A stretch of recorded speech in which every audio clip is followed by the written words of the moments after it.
Contratación pública, episodio 83.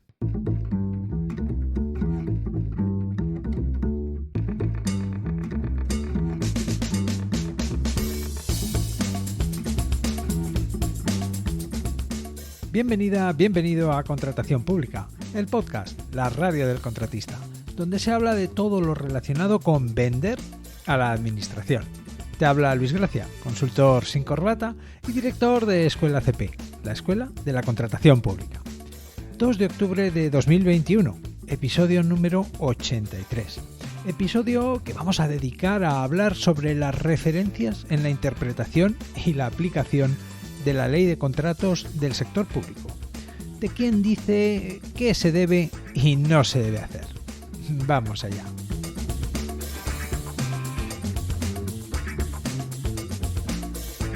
Las referencias en la interpretación de las normas que se aplican en la práctica de la contratación pública son importantes porque aclaran, matizan, dan una pauta e incluso complementan a lo que se haya previsto en la legislación. Si las referencias son importantes, saber cuál es su peso, su fuerza, su capacidad de obligar o vincular, lo es todavía más. En este episodio, que da continuidad al anterior en el que hablamos de la jurisprudencia, vamos a cerrar el círculo de las referencias. Porque una cosa está clara, se necesitan referencias que aclaren, maticen, den una pauta e incluso complementen a lo que se haya previsto en la legislación. Lo dije en el anterior episodio. Lo ideal sería que las leyes tuviesen en cuenta todas las circunstancias posibles y que para cada una de esas circunstancias posibles existiera una forma clara y eficaz de proceder que no dejara lugar a la duda. Bueno, pues eso no es posible.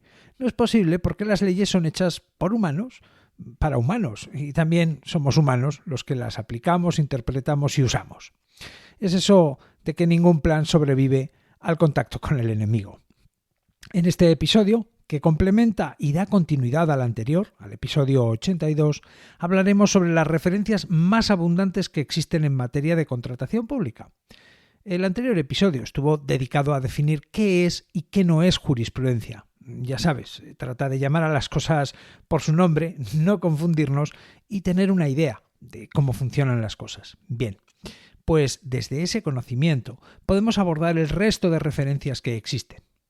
Por cierto, recuerda que yo no soy jurista, que soy contratista, que no me dedico al estudio del derecho ni lo ejerzo como profesión. Lo mío es vender a la administración, enseñar a hacerlo y asesorar a quien lo hace. Pero vayamos al asunto. Hablemos de las fuentes para obtener referencias sobre la aplicación de la ley de contratos del sector público. Sabemos que existen diversas fuentes, referentes o referencias que sirven de guía para interpretar y aplicar la legislación sobre contratación pública. En el episodio anterior conocimos las del ámbito judicial, que hacían un total de 6 fuentes. También acotamos qué es la jurisprudencia y cuáles son sus efectos en la práctica. Hoy nos toca hablar de las referencias en el ámbito administrativo, que son más abundantes, tanto en número como en producción de referencias. Recordemos que existen la Junta Consultiva de Contratación Pública del Estado, las 14 Juntas Consultivas de Contratación Administrativa Autonómicas que hay en Andalucía, Aragón, Baleares, Canarias, Castilla y León, Cataluña, Euskadi, Extremadura, Galicia, Madrid, Murcia, Navarra y Valencia, el Tribunal Administrativo Central de Recursos Contractuales y también los Tribunales Administrativos de Recursos Contractuales de Andalucía, Aragón, Canarias, Castilla y León, Cataluña, Euskadi, Extremadura, Galicia, Madrid y Navarra, el Consejo de Estado y los 17 consejos consultivos de cada comunidad autónoma, los informes de la Abogacía del Estado, la OIRESCON y la Comisión Nacional de los Mercados y la Competencia. Un total de 47 fuentes, nada menos, todas ellas autorizadas y que escriben sobre papel con membrete oficial, así que poca broma. Bien, empecemos hablando de las juntas consultivas de contratación pública o administrativa. A las juntas consultivas les dediqué el episodio 70 de este podcast. Las juntas consultivas de contratación administrativa son órganos consultivos, es decir, que su función principal es expresar su opinión fundada sobre las cuestiones relacionadas con la práctica de la contratación pública y la aplicación de la ley de contratos del sector público. Estos órganos consultivos son colegiados, es decir, que están integrados por diversas personas, varias, con conocimientos, con especialización en las cuestiones que tienen que ver con la contratación pública y, por supuesto, con el derecho administrativo, que es el ámbito en el que se desenvuelve la contratación pública. O sea que tenemos a un grupo de personas expertas dedicadas a dar consejo y opinión sobre todas esas cuestiones que son relevantes para la contratación pública. Bien. Además, no son 4 gatos. En España hay 14 juntas consultivas, una estatal, la Junta Consultiva de Contratación Administrativa del Estado, y 13 autonómicas. Las juntas consultivas tienen distintas funciones, aunque la más visible y también destacada es precisamente esa, su función consultiva o de referencia en el ámbito de la contratación pública. Función que se materializa a través de informes que emiten cuando se lo solicita una administración pública o una asociación empresarial, cuando alguien les consulta. Y también a través de recomendaciones que hacen de oficio, por su propia iniciativa, cuando encuentran conveniente que se conozca su opinión sobre un asunto. Bien, vale. ¿Qué no es una junta consultiva? Bueno, una junta consultiva no es un juzgado, no está para dar la razón o quitarla, o para resolver disputas sobre aspectos concretos de una licitación en concreto, en absoluto. Las juntas emiten sus informes o recomendaciones en torno a cuestiones generales que puedan resultar útiles o esclarecedoras con carácter general para todos los actores de la contratación pública. Dicho esto, las 14 juntas consultivas de contratación administrativa son una fuente autorizada, abundante, antigua y respetada sobre los matices, mejores prácticas, aspectos, llámalo como quieras, de la aplicación de la norma sobre contratación pública. La verdad es que sus opiniones son fundadas, robustas. Recordemos que es un órgano colegiado y que concretamente la Junta Consultiva de Contratación Administrativa del Estado fue creada hace 50 años, casi nada. Bien, el caso es que los informes de las juntas consultivas son una guía, una referencia sólida, una opinión cualificada sobre aquellas normas de la contratación pública que suscitan dudas o complicaciones en su aplicación práctica. Fenomenal. ¿Y cuál es el problema? Bueno, si es una fuente autorizada, abundante, antigua, respetada, fiable, sólida. Bien, pues el problema es que los informes y las recomendaciones de las juntas consultivas no son vinculantes. Es decir, no obligan a nada a nadie. No dicen que se puede hacer y que no. Dicen que se debe hacer y que no se debe hacer, pero no que se puede hacer. En definitiva, no son ley. Lo que dice una junta consultiva es algo a tener en cuenta, por supuesto, muy en cuenta, pero para entendernos, no va a misa. Y por tanto, no es un recurso jurídico todo lo sólido que quisiéramos, especialmente cuando las cosas no van a nuestro favor o hay alguna actuación del órgano de contratación que nos perjudica. Está claro que si las personas que están en la administración están al día con los informes de las juntas consultivas y hacen una aplicación adecuada y, ¿por qué no?, crítica de sus recomendaciones, mejor. Pero mucho cuidado con tomarnos muy a pecho y tratar de apoyarnos en el informe de una junta consultiva para darle la vuelta a una situación que no nos es favorable, porque entonces verdes las han segado. Aún así, las juntas consultivas, bien, interesantes, fuentes autorizadas, abundantes, antiguas, respetadas, fiables, sólidas, pero no vinculantes. En la práctica, esto quiere decir que si quieres discutirle algo a la administración, la referencia a un informe de una junta consultiva no será bastante para zanjar la cuestión. Bueno, no lo será, a menos que tu interlocutor lo quiera. Aunque no es menos cierto que, en el caso de ir a discutir con la Administración por los cauces previstos, lo comenté en el episodio 56 y 57, apoyarse en la referencia de uno o varios informes de juntas consultivas sí que nos servirá. O sea, que si te vas a un contencioso administrativo o a un recurso especial en materia de contratación, basar o fundamentar tus argumentos en informes de juntas consultivas te será muy útil. Y en el caso de que pierdas, seguramente te librará de la condena en costas.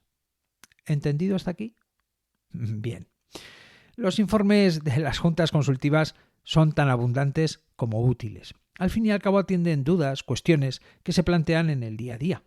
Por eso, al cabo de un año, el total de informes o recomendaciones de todas las juntas consultivas supera el número de 100, y bien que lo supera. Más o menos unos 2 informes por semana. Bueno, casi 3 informes por semana si descontamos agosto, Semana Santa y el periodo de Navidad.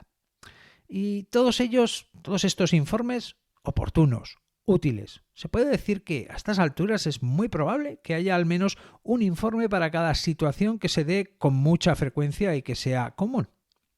Venga, para ilustrar el tema, te cuento algunos informes recientes. La Junta Consultiva de Contratación Pública del Estado ha emitido recientemente un informe a petición del alcalde del Ayuntamiento de Benavente, en Zamora, en el que se planteaba una cuestión sobre el salario mínimo interprofesional, un tema de actualidad. Bien, pues la Junta ha resuelto que los efectos de la subida del salario mínimo sobre los contratos del sector público no conlleva ninguna compensación o indemnización para la parte que resulte perjudicada por la subida, o sea, para nosotros los contratistas, ni justifican una modificación del contrato por este motivo. ¿Te das cuenta el calado y enjundia de los temas que resuelve la Junta? Poca broma, porque son temas interesantes y pese a que los informes de las juntas consultivas no son vinculantes, son tenidos en cuenta, muy en cuenta. Otro, de la misma Junta Consultiva de Contratación Pública del Estado, que en febrero de este año 2021, ha emitido un informe a petición de la Subsecretaría del Ministerio de Cultura y Deporte en el que plantea una cuestión sobre los efectos y posibles soluciones frente al incremento de precio de las materias primas de un contrato de obras como consecuencia de la COVID-19. ¿Qué te parece? Temas interesantes, sin duda. Y fíjate quienes consultan. Un ayuntamiento, una subsecretaría de Estado, nada menos, y aún así es un órgano consultivo. Orienta, ayuda, guía, indica, pero no tiene fuerza de ley para entendernos, no obliga. Así que, aunque es cierto que nos pueden servir para razonar, para negociar, para apuntalar, dialogar más que negociar, para apuntalar un hipotético recurso y darle fuerza, también para aprender, aunque puedan servir para todo esto, nunca serán la palanca definitiva para lograr que una decisión, un pliego o una licitación entera se detenga ipso facto. ¿Vale? Bien. Sigamos. Porque las juntas consultivas no dejan de ser un órgano consultivo. Vamos a por la siguiente fuente. Los tribunales administrativos de recursos contractuales. Estos tribunales resuelven los recursos especiales en materia de contratación. Estos recursos especiales están regulados en la Ley de Contratos del Sector Público y, muy en resumen, son los recursos que se pueden plantear cuando un contrato de servicios o de suministros tiene un valor estimado mayor de 100.000 euros. O si el contrato es de obras, pues cuando tiene un valor estimado superior a 3 millones de euros. Son la alternativa factible, rápida, económica y eficaz al recurso ordinario. O sea que, muy bien. Un tribunal. Esto pinta bien, ¿no? Pues sí, porque al fin y al cabo son tribunales dedicados en exclusiva a la contratación pública, integrados por personas que, al igual que ocurre con las juntas consultivas, tienen amplios conocimientos y un alto grado de especialización sobre todas estas cuestiones que tienen que ver con la contratación pública. Y claro, como solo tratan temas que tienen que ver con contratación pública, esa especialización se nota en sus resoluciones. Y por eso constituyen una referencia. Pero espera, porque estos tribunales son realmente independientes, es decir, que no se casan con nadie, vaya, así que mejor todavía. Y tenemos, pues, tribunales independientes y especializados en contratación pública. La verdad que una garantía de objetividad y conocimiento profundo sobre el tema. Y digo tribunales porque además del Tribunal Central de Recursos Contractuales hay 10 más autonómicos, un total de 11 tribunales que son fuentes de referencias abundantes y sólidas. Bien, pues resulta que esto no es más que un tribunal administrativo. Sí, ¿cómo lo oyes? Aunque el nombre tribunal te sugiera lo que te sugiera. Y es que, aunque se llame tribunal, un tribunal administrativo, y da igual el central o uno autonómico, no forma parte del Poder Judicial. Dicho de otro modo, un tribunal administrativo de recursos contractuales no dicta sentencias, emite resoluciones. Que sí, que sin duda tienen gran trascendencia y que además producen efectos inmediatos sobre las cuestiones que se le plantean. ya que estos tribunales resuelven cuestiones concretas sobre contratos y licitaciones en particular. En fin, que van al detalle de la cuestión que se les plantea sobre una licitación o contrato en concreto. Pero, aunque por todo esto que te acabo de contar y por más cosas, sus resoluciones constituyan referencias, de nuevo, autorizadas, abundantes, respetadas, fiables, sólidas, resulta que no son vinculantes, salvo para las partes implicadas en cada caso en concreto que se resuelve. Así que las resoluciones de un tribunal administrativo de recursos contractuales tienen un gran valor, sí, aunque solo tienen efectos sobre el asunto sobre el que resuelven, y además sus resoluciones pueden ser discutidas en la vía contencioso-administrativa. Por tanto, estamos de nuevo ante fuentes autorizadas, abundantes, antiguas, respetadas, fiables, sólidas, pero no vinculantes con carácter general. Lo que a efectos prácticos significa que, a la hora de discutirle algo a la Administración, hacer referencia a una o varias resoluciones de tribunales de recursos contractuales no servirá para zanjar la cuestión. No servirá a menos que tu interlocutor lo quiera. Y por supuesto que si te ves en la tesitura de poner un contencioso administrativo o un recurso especial en materia de contratación, el hecho de basarte en una o varias resoluciones resultará muy útil y seguramente te librará de una hipotética condena en costas, en el caso de que recurras en la jurisdicción contencioso-administrativa, y desde luego que en el caso de acudir a un tribunal administrativo de recursos contractuales, fundar tu recurso en una o varias resoluciones te librará de que en tu recurso se aprecie mala fe o temeridad. Bien. Queda claro que las resoluciones de los tribunales administrativos de recursos contractuales no son vinculantes salvo para las partes que intervienen en cada caso. ¿Queda claro que las resoluciones no son vinculantes con carácter general? Bien, pues teniendo esto claro, veamos qué tienen de bueno y por qué estas resoluciones son valiosas, constituyen referencia y son tenidas en cuenta. Primero, recordemos que estos tribunales están integrados por personas con amplios conocimientos y especialización en contratación pública, que son tribunales dedicados en exclusiva a la contratación pública, que solo ven asuntos relacionados con esto y que además son independientes. Bien, pues además de todo eso, hay que tener en cuenta que, dado que atienden situaciones particulares, concretas, hay muchos casos y es muy probable que, buscando, encontremos uno o varios casos como el que nos preocupe a cada momento.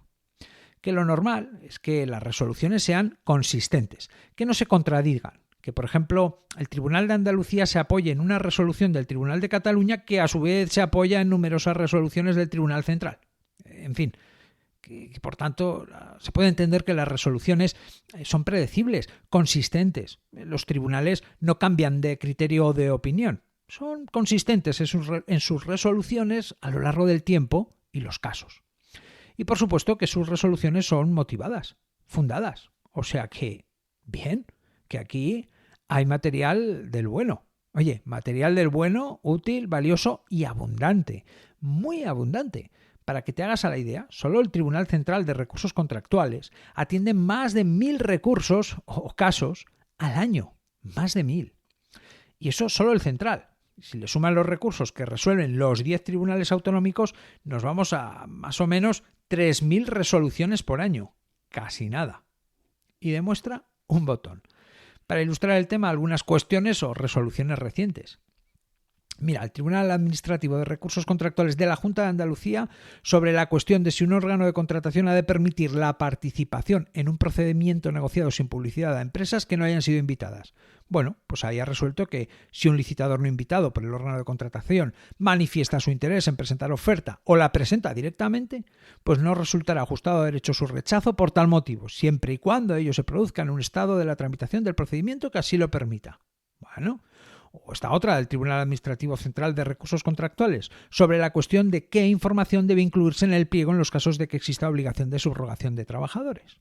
Bien, así que, y al igual que ocurre con los informes de las juntas consultivas, las resoluciones de los tribunales administrativos de recursos contractuales son una referencia sólida, potentísima, aunque ya sabemos que no es absoluta, ni vinculante, ni obliga. ¿Qué pasa? Pues que como las resoluciones son abundantes y vienen de quien vienen, pues seguro que encontramos algo que nos acaba de dar la razón o nos la quita. En cualquier caso, que nos saca de dudas o nos ayuda a orientar una decisión. Lo que sí es cierto es que estas resoluciones sirven para dialogar, negociar y, por supuesto, para reforzar un hipotético recurso, teniendo en cuenta que su mera existencia no es el arma definitiva para tumbar un pliego o una licitación. ¿Visto? Bien, sigamos. Oye, por cierto, pensando en la abundancia y el interés de los informes de las juntas consultivas y de las resoluciones de los tribunales administrativos de recursos contractuales, ¿qué te parece si dedico un programa al mes a comentar informes o resoluciones? Podría ser interesante. Es una manera de profundizar y ampliar conocimientos en contratación pública. Venga, cuéntame qué te parece. Dame tu opinión. Me basta con un sí o un no. Haré lo que diga la mayoría. Mira, voy a preparar una encuesta. Ve a escuelacp.com/encuesta, escuelacp.com/encuesta, y ahí dime sí o no. ¿Te parece? Venga, pues sigamos ahora y hablemos de otras fuentes y referencias en el ámbito de la contratación pública. Porque aún hay más. Sí. Vamos a ver, tenemos los dictámenes de los consejos consultivos. Bien. Los consejos consultivos, cada comunidad autónoma tiene uno y además existe el Consejo de Estado, son órganos colegiados integrados por varias personas, en su mayoría juristas de reconocido prestigio y experiencia, y su finalidad es asesorar sobre temas jurídicos a las distintas administraciones públicas. El asesoramiento es reactivo, es decir, que los consejos consultivos no dan su opinión porque sí, solo lo hacen cuando se les consulta. En respuesta a las consultas que les dirigen las administraciones públicas, pues emiten dictámenes que, obviamente, se fundamentan en el derecho, en la ley. Se trata de que los criterios jurídicos que se recojan en los dictámenes sirvan a quien consulta para tomar decisiones informadas sobre ese aspecto que se ha consultado. Bueno, y dirás, ¿y estos también opinan sobre contratación pública? Pues claro que sí. Si les preguntan, ¿qué van a hacer? Pues emitir un dictamen. Es su trabajo. Es cierto que no son, ni mucho menos, grandes productores de referencias en materia de contratación pública, y especialmente para nuestra utilidad como contratistas. Pero, ahí están, ¿vale? Si les preguntan, emiten dictamen, ¿vale? Bien. También tenemos los informes de la Abogacía del Estado. Palabras mayores. Abogados del Estado. Bueno, esto es el Olimpo, es la élite de la administración. ¿Dónde va a parar? Bueno, te cuento. La Abogacía del Estado es como el despacho de abogados de la Administración General del Estado. Y está integrada por funcionarios, de hecho es una de las oposiciones más dura, tengo entendido, si no la más dura, y dependen del Ministerio de Justicia. La Abogacía del Estado tiene un despacho en cada provincia y un representante en casi todas las instituciones públicas, o sea, que están por todas partes. Y su función, es prestar asistencia jurídica al Estado y también representarle en juicio. Fíjate, esta gente maneja unos 150.000 pleitos al año. 150.000 pleitos al año y por lo visto ganan más del 80%. Así que no te metas con el Estado que te envían a su abogado, ¿eh? Y pensarás, oye, ¿también opinan sobre contratación pública? Pues sí, también, porque donde está el dinero está el lío. Y lo que hay en la contratación pública es dinero, mucho dinero. Y también emiten informes, dictámenes, circulares, instrucciones. La Abogacía del Estado no produce abundantes referencias en materia de contratación pública que sean de especial interés o utilidad bajo nuestra perspectiva de contratistas. Pero ahí están, existen y generan actividad que constituye referencia. Venga, otro más. La OIRESCON, este tema reciente, lo traté en el episodio 79. OIRESCON es el acrónimo de Oficina Independiente de Regulación y Supervisión de la Contratación. Y fíjate, porque una de las cosas que puede hacer y ha hecho la OIRESCON es aprobar instrucciones que son vinculantes para el sector público. Es decir, que la OIRESCON puede llegar a matizar o complementar lo que en la Ley de Contratos del Sector Público se establezca. Algo que resulta oportuno hacer cuando en la aplicación de la norma hay disparidad de criterios, confusión o incluso discusión. Bien, pues la OIRESCON está facultada para ello y además vincula, como acabo de decir, y en marzo de 2019 publicó su primera instrucción en una cuestión que por aquel entonces yo creo que todavía suscitaba muchas polémicas y divergencias: el contrato menor en la Ley de Contratos del Sector Público. ¿Y qué pasó a continuación? Pues que hubo quien se propuso que aquello no fuera a ninguna parte. Fue como a mí me vas a obligar tú a... Total, que pese a que por ley la OIRESCON tiene la facultad de aprobar instrucciones que son vinculantes para el sector público, en cuanto abrió la boca para poner orden o tratar de aclarar una cuestión, pues desde unas cuantas comunidades autónomas se dedicaron a discutir y poner entredicho tanto el fondo de la cuestión como el mismo papel de la Eurescon y la fuerza y vinculación de lo que diga o establezca. Llegaron al punto de que las instrucciones de la Eurescon pues solo sean vinculantes para el sector público dependiente de la Administración General del Estado y por tanto los gobiernos regionales y los ayuntamientos pueden hacer oídos sordos a lo que diga. Por cierto, desde aquello ya no ha vuelto a publicar ninguna instrucción, así que será referencia, pero en lo de la abundancia pues no. Como ya dije, la verdad es que es de destacar, ¿no?, que la Eurescon, haciendo uso de esas facultades que tiene y tratando de ordenar una cuestión que estaba complicando mucho la práctica de la contratación pública en ese momento, pues oye, que actuase, que hiciese, ¿no?, que se pusiese en marcha y en definitiva que se mojase para solucionar las cosas. Bueno, ya por último, y creo que no me dejo a nadie, hablaremos de la Comisión Nacional de los Mercados y la Competencia, la CNMC. Hablé de ella en el episodio 31. La Comisión Nacional de los Mercados y la Competencia, la CNMC, es un organismo público independiente que se dedica a promover y preservar el buen funcionamiento de los mercados. Suena bien, ¿no? Bien, pues una de las funciones de la CNMC es investigar y sancionar las prácticas que van en contra de la competencia. Y claro, en la contratación pública, pues también hay de esto. En el episodio 31 hablo de algunos casos. La cuestión es que la CNMC también ha publicado unas guías o recomendaciones que son de aplicación en el ámbito de la contratación pública. Y bueno, pues es un actor más, una referencia más, aunque para nosotros, contratistas normales y corrientes, pues no es de especial interés o utilidad bajo nuestra perspectiva. Es más para órganos de contratación. Aunque bueno, como no está todo el día publicando cosas, no está de más estar al tanto de lo que dicen, ya que lo que dicen influye. Y aún nos queda... No. Yo creo que con estos ya podemos parar. Aunque, bueno, quizá podríamos añadir al Consejo de Transparencia y Buen Gobierno y a la Secretaría del Consejo para la Unidad de Mercado, sin olvidar a los múltiples y reconocidos expertos que dan su opinión y son referentes en este ámbito de la contratación pública, estos sí, juristas, a los papers, las publicaciones en medios y revistas especializadas, a la literatura sobre el tema, porque hay publicados y se publican muchos libros sobre contratación pública, y en fin, a todo lo que ni sé que no sé que existe.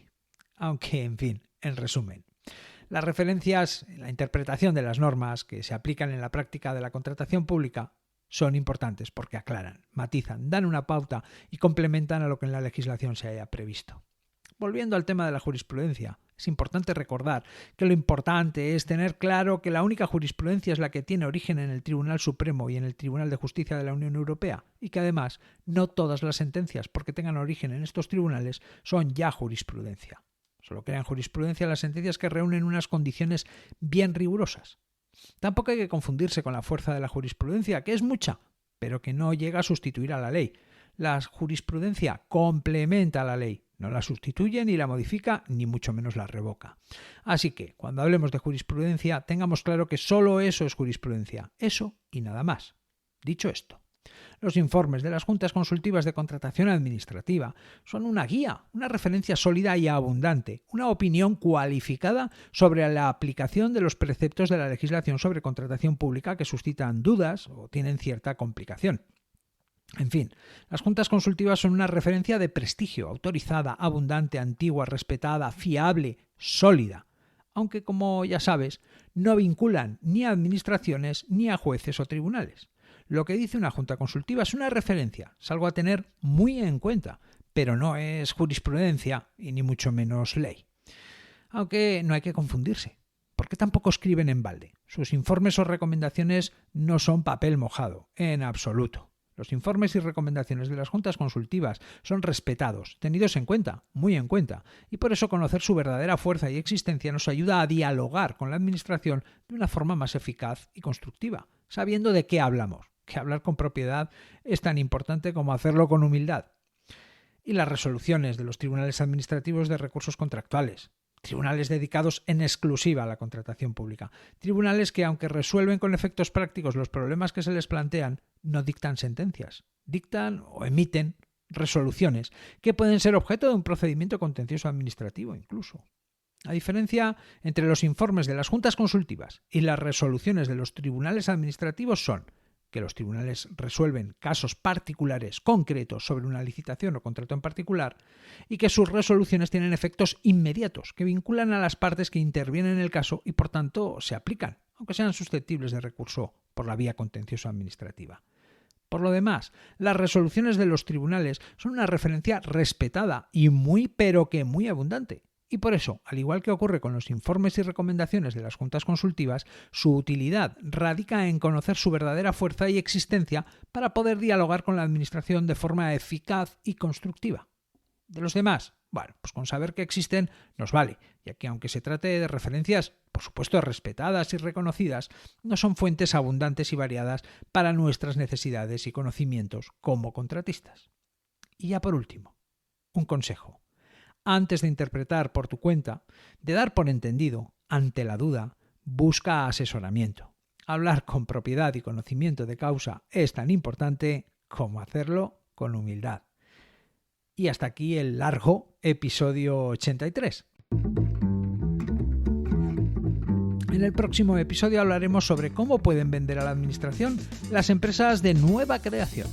Dame tu opinión. Cuéntame qué te parece dedicar un programa al mes a comentar informes de juntas consultivas y resoluciones de tribunales de recursos contractuales. Hazlo en escuelacp.com/encuesta. Y ya sabes, puedes escuchar este programa Contratación Pública, a través de la página web escuelacp.com/radio y también suscribirte a él a través de iVoox, Apple Podcasts, Spotify y en cualquier reproductor de podcast. Gracias por estar al otro lado, por tus comentarios y valoraciones. Nos escuchamos dentro de una semana.